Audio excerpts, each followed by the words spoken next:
Hey everyone, this week we are unveiling something really special. Here's a sneak peek.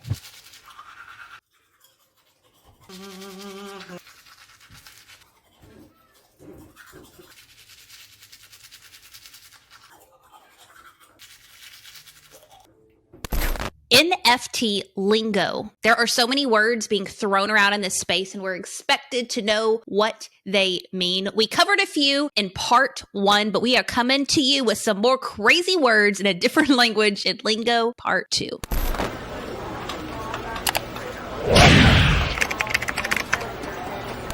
Hey, welcome back, newbies. If you are not on our Discord yet, pop over there so we can talk to you What you all doing? the time. Get What? over there. Get over there. Yeah, No, what are they over there. doing not being in the Discord? We're going to cover some terms today. We are going to define these terms as defined by the interwebs. We promise not to really break it down conceptually until we understand it, because if you can't teach it, you don't know it. So we're going to talk about things like doxed, staking, and a couple other things. So if you have not checked out our first episode here, that's where it's going to be. So you go check out our first episode, and then obviously hit us up at what is it? NFTs Heather? Yep, that's it. We have a kind of a lingo guide. So it has all this kind of stuff in there. And we're going to be hooking y'all up. You don't know That's it what yet, up, but we're going to be that's hooking you up what with a up. guide with all kinds of fun stuff in there. But Heather, hit it. Like, what do we got first? Well, the reason that we needed to do part 2 is our Discord community. They loved Lingo 1, but they go, what about this word and that word? And so this is why we're here. And this is the first word that they brought up. This comes from at Maydiva13. It says, I've listened to your Lingo episode, but I missed the word doxed. And I was like, listen, you missed it because it wasn't there. I didn't even know what doxed mean. Did you know what doxed mean, Rich? Yes, slightly, not very. How'd you know that? Let me tell you how I kind of know it. One of our partners, Sidux, said that's one of the things about them is that they're docs. And I'm like, what are you talking about? He's like, people know who we are. I'm like, thank you. Like, I didn't think you were a duck. But then also president or CEO of Vayner NFT, when she was on, she mentioned it as well when she was talking about World of Women and then Boss Beauties. Like, they're docs. Like, it's known to the public who they are. But I mean, what do you have as far as a definition or how it's traditionally defined, I guess? Well, the term comes from the word doxing, which is derived from the term dropping the box or document. So essentially, it's what you just said. It's revealing who you are as a creator. And if you're completely new to this world and you're like, how would somebody not know who you are? Y'all know those little crazy avatars, these crazy usernames and all that? People can actually, I don't want to say hide behind that identity, but hide behind that identity if they don't want people to know who they actually are. Now, this is what I didn't understand, Rich, is why in the world would someone want to do that? Why would you want to stay docs? Why would you want to be in the box with the documents and not dropping it? What's the reason? I mean, do you have any idea? Like, have you thought about this before? No, it never occurred to me. Like, you and I are like, we're creators. We've been on LinkedIn, TikTok, and everything. So like, showing up as anyone other than me, to me, didn't make sense. But why in the crypto world? I'm just guessing it helps with a little bit of privacy and a reduction in security breaches or scams, because this technology is also kind of new. So like, if you're sitting on a bomb ass project, someone could steal your shit if they know who you are, maybe. Exactly. I saw 2 main reasons, and then we'll move on to our next term. But NFT Evening said, quote, autonomy is a huge part of the crypto culture, and rightfully so. Some people have millions at risk. And again, they mentioned the scams that you mentioned, but this is a kind of a more personal reason. And I'm making assumptions here, but Digital Art Chick, it has a huge following. It apparently is very big into this space. And she's always promoted women as artists and women's movement and stuff like that. But her identity was hidden. And so all these hater people came and started accusing her, like, we don't even think you're a real woman. We think you're a man. And so she had to, quote, dox herself to prove that she was a woman. And she mentioned in the video that she didn't really want to do that because she likes to have a voice online without her friends and family knowing who she is. Like, it's almost like a freedom thing. I can say what I want and I kind of be this alter ego. And again, I'm putting words in her mouth, but she was forced to come out and dox herself because of that. I think the whole thing's interesting, but yeah. I have to mention one person that I follow. It's nudeyogagirl.eth on Twitter. She's got a massive. Why would you follow the nude yoga girl? Come on, Rich. Somehow it popped in my feed. She's got a massive Instagram following, massive Twitter following, and you've never seen her, like her face. She takes amazing nude yoga pictures, and I think of herself as well, but you've never seen her. And she's like, one day maybe. But it's just interesting for her. I feel like it's cool. Like, you know, it leaves something to the imagination, even though in those yoga pics, those leave something to the imagination. You know what I'm saying? So anyway. Everybody's rushing to Twitter to go I know. Google I'm sorry. that. Come back to the show. All right, guys. So BWit21 also left a question in our Discord. He said he's a newbie binging the podcast. Hallelujah. Enjoying it and learning a lot. One question he keeps hearing about is the word staking, and he can't get a grasp of what that means. I can't either. And I'm literally looking at like definitions. I went to a bunch of websites. Right before this freaking episode, I was on a cartoon animation video on it on YouTube to try to understand. And it's talking about astronauts and spaceships, and I was freaking lost on that shit as well. So here's what staking is. And like I texted our friend Andy Storch, who's a guest on one of our episodes. He's going to send in a video to help clarify, but I'll just read this to you and let him take the rest. It says, as the name suggests, what the fuck does that even mean? Like, suggests what? I don't think it suggests anything. I think of Dracula, like someone staking, like, never mind.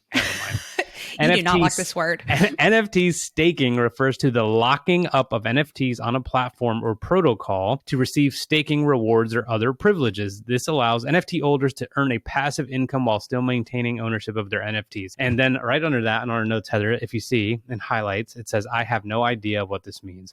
Hey, so the way I understand staking is that you are taking your NFT and you are putting a hold on it, basically saying that I will not sell it for a certain period of time. And in return for that, I'm going to get some type of benefit, whether it be a certain coin or an interest.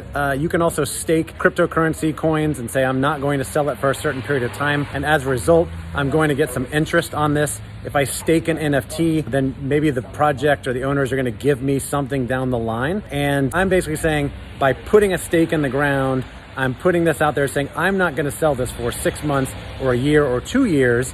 And that lowers the stuff that's out there in the market, the supply, and is probably better for the project. And they're going to reward me for that. So by staking, I'm promising that I won't sell something. In fact, I won't be able to, and I'll get a reward as a result. Heather? Awesome. What you got? We're quickly going to talk about airdropping. We're going to have a whole episode about this soon because I think this is an important topic because there's been actually a lot of scams in this space and that's come up in our Discord community quite a bit. But people, if you're new to this space, what do you mean airdrop? This is the technical definition. It's a campaign strategy where a new NFT distributes a certain number of NFTs in order to gain popularity and create a community. And it's exactly what it sounds like. We just drop something in your wallet free of charge. We just want to get in your good graces. People do this for a variety of reasons. But the reason that I said we're going to be covering it later is that can be used as a marketing strategy where the good guys are doing this and do it to build community. But also there's a lot of people dropping things in your wallet that you don't necessarily want in your wallet. And there's scams attached to that. So just again, we're going to dig into this more in a future episode, but just know if something shows up randomly in your wallet, that's normal. That happens in this space, but be very careful how you interact with that thing because unless you know it's from a legit source, it could be somebody trying to come in and take over your wallet or steal from you. So 2 things on this real quick. Like you could use it on the front side to create buzz around the project, like you said, and we'll get more into it. But you could also get it after. Like we got something yesterday from Basefish Mafia. Did you know that? He said he was sending us something. I haven't seen it. Yeah. So like we probably got airdropped something. So we'll go check it out. But I have some random ass shit in my wallet that was airdropped. Yeah. And at the beginning, when we started this, Heather, I'm like, okay, like I guess that's cool. Like it doesn't matter. Yeah. But now I understand that it is susceptible. So the public wallet and maybe having that kind of unstoppable domain or whatever is probably helpful. But we will definitely cover that. I'm going to go on unless you have anything else. Yep. Let's go.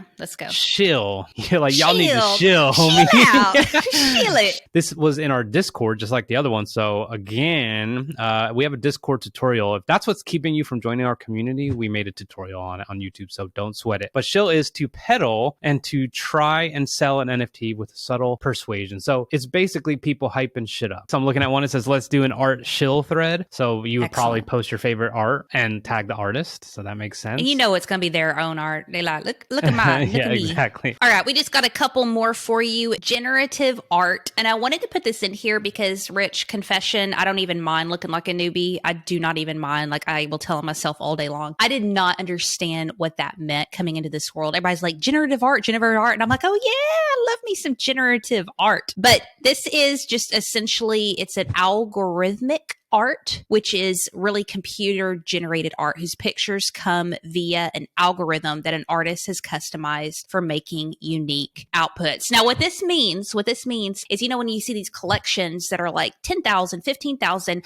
I thought coming into this that there was like some badass artists who are just sitting there drawing all of these different individual pieces, but that's not what happens. And I'm going to say this super newbie style, but there's a computer program where they can draw a hat and a scarf and a face and shoes, and they can draw these individual pieces, and this computer program generates it into different individual art pieces. And so the artists themselves, the creators, the buyers often don't know what piece they're going to get because the computer is taking these pieces and putting them together as an NFT. That's what generative art is. It's super weird. Exactly. So it's like some of the best combinations of anything you've seen was like not artist driven, it was algorithm driven. Is like, oh, the dude with the laser eyes, the tattoo and the nose ring and the bald head, like that wasn't something someone thought of. Like it's just like, it's generative. It's nuts. We're going to move on. I added a couple and I know we're kind of close for time, but here we go. This is alpha. I've seen Gary use it. Gary V, by the way. So that's because he is an alpha. You know that. That's why he uses that. The NFT alpha. Alpha is best described as intel. So those who possess alpha have information that the rest of the market hasn't found out about yet. In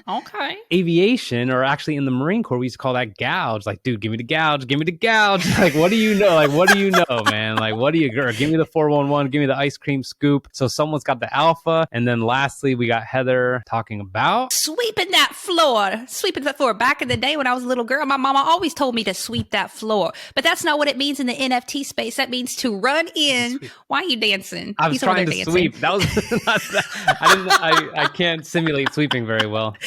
Sweeping the floor indicates a whale or a group of buyers who are buying every asset in the NFT project that is listed at the floor price. I remember yo boy, Jake Paul, was bragging about, quote, sweeping the floor, which means that he went in and bought every single piece in a project. Why would he want to do something like that? So let's just say the NFT newbie collection, any art that has Heather on it is valued at 2 ETH, and any art that has me on it is 1 ETH. And I'm bringing the floor price down, right? The floor price is 1. So in order to make the rest of the project kind of rise in value, someone's going to come in and buy all the ones that are 1 ETH that are the floor price. So that way the floor price raises, because that's good for other people. Oh, so it's buying everything on the flow, not everything in the project. Exactly. That's why I sweep in the flow. Yo, come on. Sweep the flow. Okay, I get it. That makes a lot of sense. Now, real quick, a whale, it says that it indicates a whale or a group of buyers. I'm assuming a whale means like a guy who knows all the alpha intel. Is that right? I think a whale is like a person, or like a DAO, a group of people. I don't know. Lingo part 3 coming to a station near you. But let's wrap it up here with a pod stinking deck, and we'll get out of here, y'all. I need to be ready. You need to stay ready so you don't have to get ready. All right, here we go. Here's my question to myself. I love all these little random terms you use. This says, this is stupid. I don't like this one. Just but do it. I'll do it. What do you keep on your desk or workspace area that boosts your mood? Oh, duh. Easy. A window. What? You don't keep that on your desk. You don't keep that on your desk. Or workspace area. Oh. All right. See, can you guys see this thing right here? It's an on-air neon sign. If it was behind me, it would blow out the camera too much. So I have it over there, but I see the reflection, and I like the kind of on-air feeling. Like I have that on during the day. I turn it off when I'm going to stop work for the day. That boosts my mood because I'm like, I'm on air. It means I'm on point. What about you? Well, you're going to laugh at me. I've got crystals, and you Hank from Breaking Bad? You know it. I got my candles, and I normally have a bouquet of flowers. So I am like a hippie through and through. You girl is like barefoot right now, long straight hair and flower power. Come on, y'all. All right. Well, look, if you don't know now, you know, Discord community. Thank you for everyone who supports us, and keep the questions coming so we could keep making episodes like this. Peace out.